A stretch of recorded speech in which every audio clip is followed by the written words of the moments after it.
사랑하는 여러분, 가을이 왔습니다. 더위가 쓰러지고 여지없이 가을이 왔습니다. 가을은 왠지 사람의 마음을 겸허하게 만드는 계절이라는 생각을 하게 됩니다. 이 가을에는 하나님께 편지를 써서 붙여보면 어떻겠습니까? 제가 신대원에서 공부할 때 기독교와 생태학이라는 과목을 수강한 적이 있습니다. 그런데 어느 날 강의 시간에 교수님께서 학생들에게 강의실 밖으로 모두 나가게 하시며 각자 흩어지라고 하셨습니다. 그리고는 학교에서 가까운 아차산에 올라가 자연을 보면서 자연 속에서 하나님의 음성을 듣는 시간을 가지라고 하는 것이었습니다. 하늘과 구름, 나무와 꽃들, 나르는 새, 곤충을 보고 그 어떤 것으로든지 자연 속에서 하나님이 무슨 말씀을 주시는지 듣고 오라는 것이었습니다. 교수님의 의도는 자연에 대한 심리적인 관찰을 통해 자연 속에서 하나님을 발견하라는 것이었습니다. 여러분은 혹시 자연 속에서 하나님을 발견한 경험이 있으십니까? 하나님께서 자연을 통하여 말씀하시는 것을 들으려고 시도해 본 적은 있으십니까? 나뭇잎이 흔들리는 것을 보고 혹은 구름이 흘러가는 것을 볼 때 마음속에 어떠한 감정이 드는지 소리를 들어보라고 하는 것입니다. 참으로 걷기에 좋은 계절이 왔습니다. 저는 이른 아침에 사람이 드문 곳을 운동 삼아 산책을 하곤 합니다. 바람은 시원하고 하늘은 갑자기 높아지고 나무에서 풍겨오는 신선한 냄새, 이름 모르는 들판의 꽃들, 어디선가 요란하게 울어대는 풀벌레 소리, 그런가 하면 땅을 내려다보면 조그만 곤충들이 나름대로 바쁘게 움직이는 것도 보입니다. 저는 하늘을 올려다보고 이슬을 머금은 잡초들과 나무들이 계절을 알고 반응하는 것을 보면서 온 세상이 마치 하나님의 정원 같다는 생각을 했습니다. 사방에 이름 모를 잡초와 들꽃들이 모두 조화를 이루고 있습니다. 계절마다 아름다운 꽃들로 마치 누군가가 마음 먹고 꽃꽂이를 해놓은 것 같습니다. 누가 세상을 이토록 아름답게 만들 수 있을까요? 밤은 밤대로, 광활한 우주와 밤하늘의 수많은 별들은 창조주 하나님을 찬양하듯 아름답게 반짝입니다. 태양은 하나님의 영광을 상징합니다. 하늘도 하나님의 피조물로서 하나님을 찬양합니다. 태양은 곡식을 있게 하고 산과 바다에 충만한 생명력을 줍니다. 그래서 이집트나 바벨론 사람들은 태양을 신으로 섬겼습니다. 그러나 하나님을 아는 백성들은 태양이 창조주의 피조물로서 하늘 끝까지 운행하며 섭리에 따라서 운행하는 것임을 깨닫게 되었다는 것입니다. 여러분과 저는 하나님께서 창조하신 피조물입니다. 그렇다면 우리는 무엇으로 하나님을 찬양해야 하는 것일까요? 이 가을에는 영혼의 소리를 듣게 되는 우리 모두가 되어서 하나님 앞에 아름다운 고백의 편지를 한번 써보시기를 바랍니다. 무엇이든지 좋으니 자기 마음을 하나님께 글로 써보십시오. 그러면 하나님께서 반드시 답장을 주실 것입니다. 하나님께서는 온 세상에 충만하게 임재하고 계시며 우리를 바라보고 계시며 운행하고 계시다는 것을 느껴보십시오. 저는 거닐면서 그러한 하나님을 묵상하면서 기도하는 마음으로 하나님께 말을 걸어보곤 합니다. 그럴 때 하나님께서는 침묵하기도 하시고 때로는 제 안에 계신 성령께서 대답을 해 주시기도 합니다. 우리 시대 그리스도인들에게 가장 큰 영향력을 끼친 인물로 꼽히는 C.S. 루이스는 이런 말을 했습니다. 이 세상은 위대한 조각가의 작업실이다. 우리는 그 조각가가 만든 조상들이라고 말한 것은 참으로 적절한 표현이라고 생각합니다. 오늘 시편 19편은 다윗이 쓴 기도의 시로서 모든 세상에 하나님의 영광을 선포하는 것으로 시작하고 있습니다. 하늘이 하나님의 영광을 선포하고 궁창이 그의 손으로 하신 일을 나타내는도다. 하늘과 궁창은 둘 다 하나님이 만드신 피조물로서 하나님의 위대한 권능을 알리는 표현인 것입니다. 사랑하는 여러분, 자연은 들리는 소리도 없이 온 세상을 향해 이야기합니다. 이것은 비언어적 커뮤니케이션의 일종으로 하나님은 살아계셔서 역사하신다는 것입니다. 세상은 분자와 분자가 저절로 서로 연결되어서 태어난 우연의 산물이 아니라 예술가의 손끝에서 태어난 의미심장한 작품이라는 것을 이 시편을 통해서 우리에게 전달해주고 있는 것입니다. 온갖 피조물들이 창조주의 위대함을 전하고 또 노래하고 있다는 것입니다. 자연은 신성한 분을 찬양하고 있습니다. 그렇다면 하나님의 자녀들인 우리들은 무엇으로 하나님을 찬양하고 영광으로 올려드려야 하겠습니까? 이 가을에는 숙연한 마음으로 하나님을 깊이 묵상해 보시기 바랍니다. 하나님의 마음을 알고 싶으십니까? 그렇다면 우리 육신의 부모와 자식과의 관계를 생각해 보면 조금은 알 수 있습니다. 부모와 자식 간에도 서로 원하는 것이 있습니다. 부모 입장에서는 부모의 말에 순종하지 않고 늘 불순종하고 부모에 대한 존경심은 전혀 찾아볼 수 없다면, 더구나 그런 상태에서 부모에게 요구하는 것만 있다면 그 자식이 잘못되는 것을 알고 있는 부모가 어떻게 원하는 것을 들어줄 수 있겠습니까? 부모는 자식에게 원하는 것은 오직 하나입니다. 부모 말에 순종하고 부모를 존중해주고 부모 마음을 헤아릴 줄 아는 자녀가 되기만을 바란다는 것입니다. 우리가 잘 아는 10계명에서 보면 5계명에 바로 내 부모를 공경하라고 하셨습니다. 내가 그리하면 너희 하나님 여호와가 내게 준 땅에서 내 생명이 길겠다고 하나님은 유일하게 5계명에서만, 10계명 중에서 5계명에만 축복을 약속하셨습니다. 여러분이 복받는 자녀가 되기를 원하신다면 부모를 존중하고 부모에게 순종하십시오. 아무리 부모가 잘못했다 해도 하나님께서는 부모의 마음을 헤아리는 자에게 복을 주신다는 것을 기억하십시오. 그것이 자식된 도리인 것입니다. 자식은 다 귀하고 사랑하지만 특별히 마음에 합한 자식에게 무엇을 원하는지 다 아는 하나님께서 우리의 소원을 들어주신다는 것입니다. 하나님의 마음이 그렇다는 것입니다. 우리가 원하는 것을 언제나 주고 싶어도 주지 못하는 이유가 다 있다는 것입니다.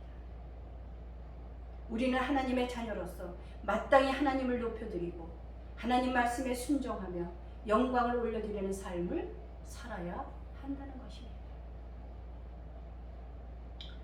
이번 가을에는 하나님의 자녀로서 하나님께 사랑과 존경의 편지를 띄워보시면 어떻겠습니까? 오늘의 시편 말씀은 다윗이 지은 작품이지만 원래 2개의 시가 하나로 묶어졌다는 분석이 있습니다. 1절부터 6절까지는 하늘을 대상으로 한 하나님의 계시를 노래한 것이고 7절부터 14절까지는 율법을 통해 깨닫게 하시는 하나님의 계시로 정리되고 있습니다. 이 시편의 첫째 부분은 간단하게 이렇게 요약할 수 있습니다. 세상은 하나님을 증거한다. 참 아름다워라. 주님의 세계는 저 아침해와 저녁눈, 밤하늘 빛난 별, 망망한 바다와 늘 푸른 봉우리, 다주 하나님 영광을 잘 드러내도다. 참 아름다워라. 주님의 세계는 저 산에 부는 바람과 잔잔한 시냇물, 그 소리 가운데 주 음성 들리니 주 하나님의 큰 뜻을 나 알듯 하도다. 어떻습니까? 이제 자연 속에서 소리 없는 하나님의 음성을 들을 수 있겠습니까?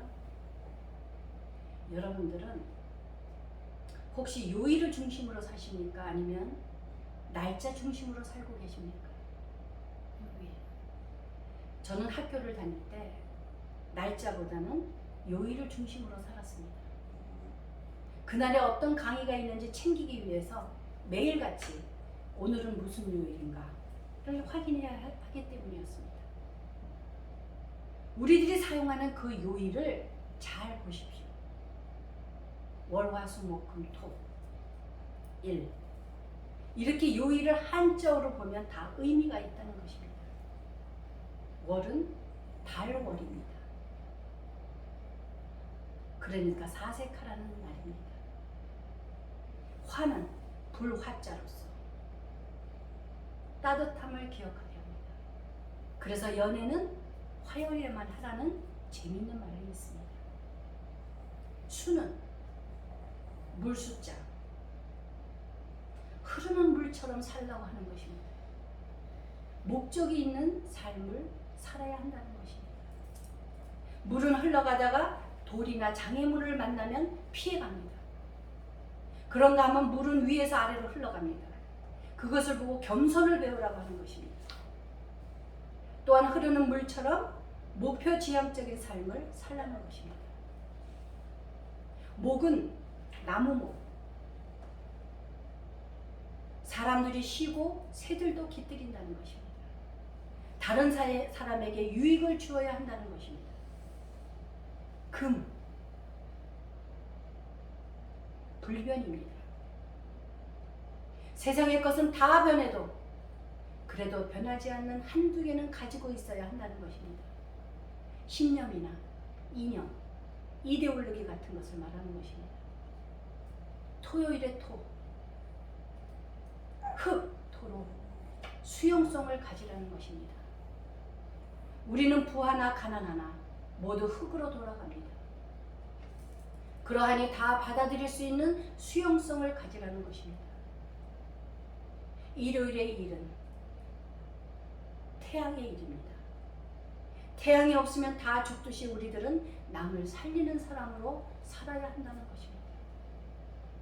이렇게 자연에 일치하면서 자연과 함께 살아가야 한다는 것이 노자의 생각이었습니다. 상호관계를 잘 이용해서 공존의 기회를 삼아야 한다는 것을 의미합니다. 우리 인간들은 자연과 더불어서 살 때만이 존재할 수 있다는 것을 명심해야 합니다. 자연이 살아야 우리가 살 수 있다는 것입니다. 기원전 604년 중국 초나라의 철학자인 노자는 우주 만물에 대하여 생각한 최초의 사람으로 인간은 소우주이며 자연은 대우주로 보았습니다. 성경적은 아니지만 인간보다 자연을 위라고 하였습니다. 그의 핵심적인 사상은 그가 발견한 우주의 진리를 도라고 이름짓고 이러한 도를 인간이 본받아야 한다고 말했습니다. 우리 인생 살아가는 동안 무엇이든 좋게 생각하라. 불행해지면 행복할 때도 있다. 이렇게 인생은 돌고 돈다는 변화론을 강조했던 것입니다. 노자는 흐르는 물을 보면서 지혜를 얻으라고 하였습니다. 물은 언제나 낮은 곳을 향하여 흘러갑니다. 이와 같이 언제나 겸손하고 순리를 지키라는 것이 노자의 가르침이었습니다. 노자의 도덕경은 자연의 순리에 따르라는 가르침입니다. 진리인 도의 길에 도달하려면 자연의 법칙에 따라 살아야 한다는 것이 그의 무의자연 사상인 것입니다. 사람의 가장 순수한 양심에 따라 있는 그대로의 모습을 지키며 살아갈 때 비로소 도에 이를 수 있다고 그는 말했던 것입니다. 사랑하는 여러분, 본문 말씀 4절을 보게 되면 그의 소리가 온 땅에 통하고 그의 말씀이 세상 끝까지 이른다고 말씀하고 있습니다. 너무 크고 위대한 소리는 인간의 귀에 들리지 않지만 하나님의 언어는 분명하게 온 세상을 덮고 있다고 말씀하는 것입니다. 그리고 이 언어를 들을 수 있게 만들어 주는 것이 바로 여호와의 율법이라는 것입니다. 첫째 부분에서 하늘을 대상으로 한 하나님의 계시를 노래한 것이라면 이제 두 번째 부분에서는 율법을 통해 깨닫게 하시는 하나님의 계시를 노래하고 있다는 것입니다. 율법은 하나님의 백성들에게 하나님과 올바른 관계를 형성할 수 있는 길을 제시해주고 있는 것입니다. 자연은 하나님의 실상과 능력에 대한 이야기를 들려주지만 인류를 구원한 은혜에 대해서는 별 말이 없고 구원의 길을 온전하게 제시할 수 없다는 것입니다. 그러나 이러한 의미에서 여호와의 율법은 완전하기 때문에 우리에게 구원의 길을 제시하고 있다는 것입니다. 오로지 성경 말씀만이 영적으로 어두운 눈을 밝혀주며 영혼을 소성시켜준다는 것입니다. 그 성경은 참다운 정체성을 드러내고 회복시키는 힘이 있다는 말입니다. 7절을 보게 되면 여호와의 율법은 완전하여 영혼을 소성시키며 여호와의 증거는 확실하여 우둔한 자를 지혜롭게 한다고 말씀합니다. 여호와의 율법은 심한 고통과 고통 가운데 있는 고난과 고통 가운데 있는 영혼들을 소성케 하는 힘이 있다고 하는 것입니다. 소성이란 큰 병을 치른 뒤에 다시 회복되었다는 뜻입니다. 영어 성경에는 이 소성이란 단어를 refreshing이라고 쓰고 있습니다. 신선한, 원기를 북돋우라는 뜻으로 해석되고 있습니다. 그러므로 인간의 지친 영혼을 소성시키는 것이 율법이므로 정직하고 순결하게 회복된 영혼이 이 언어를 들을 수 있게 된다는 것입니다. 여기서 쓰인 영혼에 해당하는 히브리어는 본래 정신이나 자아를 가리키는 것입니다. 신명기 4장 1절에서 8절까지 이스라엘 백성에게 지켜야 할 하나님의 규례들이 나오고 있습니다. 시내산에서 주어진 계명들이 바로 삶의 지침이 되고 삶의 근원이 되는 지혜라는 것을 의미합니다. 내가 너희에게 명령하는 말을 너희는 가감하지 말고 내가 너희에게 내리는 너희 하나님 여호와의 명령을 지키라고 하시는 것입니다. 사랑하는 여러분, 오늘 시편에서 결론으로 하나님의 도움을 구하는 기도가 나오고 있습니다. 13절 보면 또 주의 종에게 고의로 죄를 짓지 말게 하사 그 죄가 나를 주장하지 못하게 하소서. 그리하면 내가 정직하여 큰 죄가에서 벗어나겠나이다.